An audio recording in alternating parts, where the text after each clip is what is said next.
सादर जय भीम, नमो बुद्धाय। दोस्तों, मैं हूं आपका दोस्त केदारनाथ शब्द मसीहा। हमारा देश अनेक संस्कृतियों का संगम है।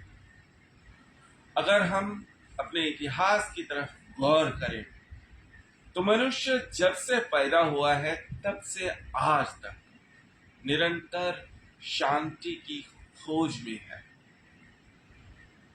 लेकिन मजेदार बात यह है कि जिस शांति को हम दुनिया के मंदिरों में, मस्जिदों में, गिरजाघरों में, विहारों में ढूंढ रहे हैं, या हम जिसे ईश्वर मानकर डरते डरते जीवन को जी रहे हैं, क्या सचमुच में अगर कभी ईश्वर रहा होगा? हमें तो लगता नहीं कि आज ईश्वर का कहीं अस्तित्व बचा है। अगर ईश्वर का अस्तित्व बचा होता तो आज मनुष्य के जीवन के अंदर इतनी उथल पुथल नहीं होती। और यही कारण था कि अब से लगभग 2500 साल पहले इस देश के अंदर, जिसे हम लोग गौतम बुद्ध के रूप में जानते हैं और जिनसे पहले भी कई बुद्ध इस धरती पर पैदा हुए, मनुष्य के जीवन को संयम, शांतिपूर्ण और बोलना चाहिए कि संरक्षित करने के लिए हम लोग जो जीवन जी रहे हैं, उस जीवन के अंदर नाना प्रकार के पश्चाताप भरे हुए हैं, नाना प्रकार की ग्लानि, द्वेष, भय, हिंसा, ये सब भरा हुआ है। लेकिन जैसे कबीर ने कहा, जैसे रैदास ने कहा, जैसे तुलसी साहेब ने कहा कि मुंह को कहाँ ढूंढे रे बंदे, मैं तो तेरे पास में। ठीक उसी तरह से बुद्ध ने भी ये बात कबीर से कहीं कहीं पहले कह दी थी कि अगर प्रकृति में तुम ईश्वर को ढूंढने का प्रयास कर रहे हो तो अपने अंदर खोजो। बाबा नानक ने भी यही कहा। लेकिन दुर्भाग्य की बात है कि जब धर्म और संप्रदायों का प्रादुर्भाव बढ़ने लगा, तब लोगों ने उस ईश्वर को मूर्तियों के रूप में, पत्थरों के रूप में और नाना प्रकार की प्रक्रियाओं के रूप में साधने की कोशिश की। आदमी की मजाल है कि ईश्वर को गुलाम बना ले या ईश्वर को रिझा ले। बहुत सारी चीजों से, बहुत सारी मिथ्या भावनाओं से निकाल करके एक साइंटिफिक वे के अंदर अगर कोई चीज आपको ले जाती है तो वो है बुद्धिज्म, भगवान बुद्ध के विचार। बुद्ध ने स्वयं के बारे में कहा कि मुझे भगवान ना कहा जाए। बुद्ध मूर्ति उपासना के विरुद्ध थे। लेकिन आप जानते हैं कि बुद्ध को मानने वाले भी बुद्ध की मूर्तियों के साथ वही सब करते हैं जिस सब चीजों को दूसरे लोग करते हैं। बुद्ध को समझना और समझने के साथ बुद्ध को जीवन में उतारना, यह युक्ति है। धर्म सम्मत नहीं होने का, धम्म सम्मत होने का। धर्म में और धम्म में, दोनों में बड़ा फर्क है।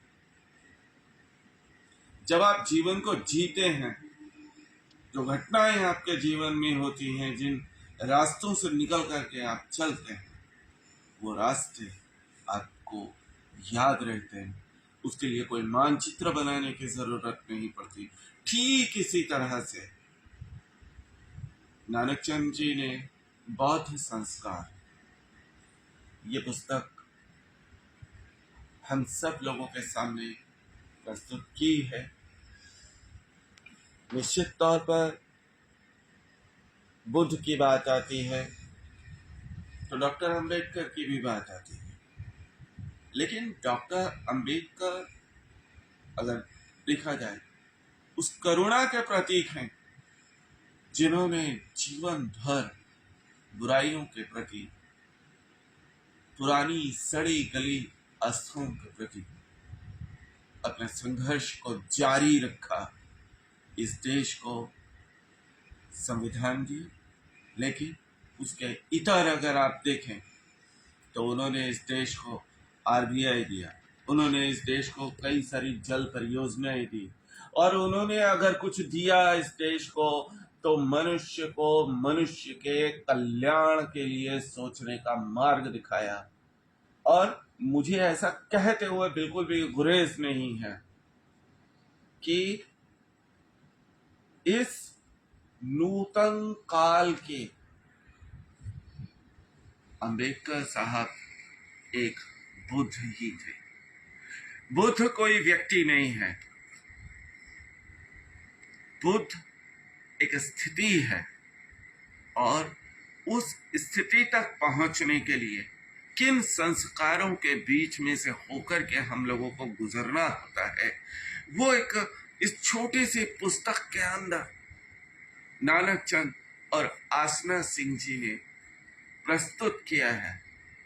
केवीएस प्रकाशन की और बुद्ध अंबेडकर कल्याण एसोसिएशन उत्तर प्रदेश रजिस्टर्ड की यह जो प्रस्तुति है, निश्चित तौर पर उन लोगों के लिए जो बुद्ध धर्म के बिगनर्स हैं, जो बुद्ध धर्म के बारे में जानना चाहते हैं, जिन्हें शांति की तलाश है, जो इन पाखंड और आडंबर से दूर होना चाहते हैं, उन लोगों के लिए एक मार्गदर्शक के रूप में, एक साथी और सहयोगी के रूप में आपकी सहायता करेगी।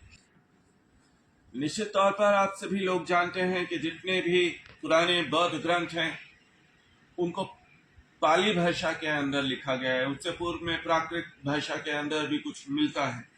तो प्राकृत और पाली भाषा को आज के समय में हम लोगों के लिए पढ़ना और समझना इतना आसान नहीं है, लेकिन ये श्रम साध्य काम नानक चंद और आसना सिंह जी ने किया है, इसको हिंदी रूपांतरित किया है।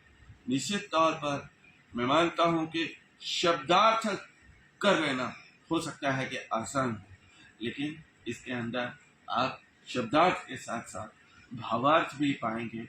केवीएस प्रकाशन की, नानक चंद जी, आसना सिंह जी की इस प्रस्तुति के लिए मैं उन्हें बहुत बहुत धन्यवाद देता हूं, और आशा करता हूं कि ये जो प्रचंड आंधी इस समय आत्ममंथन की चल रही है, जिसके अंदर कि हम इन गली सड़ी परंपराओं से, जिनके अंदर के मनुष्य को मनुष्य तक रहने का अधिकार नहीं दिया जाता, उससे बाहर निकलने में एक नई सोच हम लोगों के अंदर पैदा करने में ये किताब और ये प्रयास कामयाब होगा, ऐसी मैं शुभकामनाएं देता हूँ। जय भीम, नमो।